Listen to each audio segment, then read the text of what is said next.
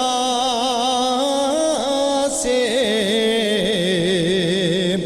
گونجیں گے اس مہینے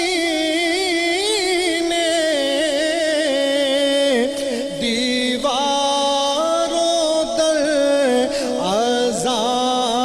اذان سے پھر آ گیا ہے لوگو رمضان کا مہینہ اللہ کی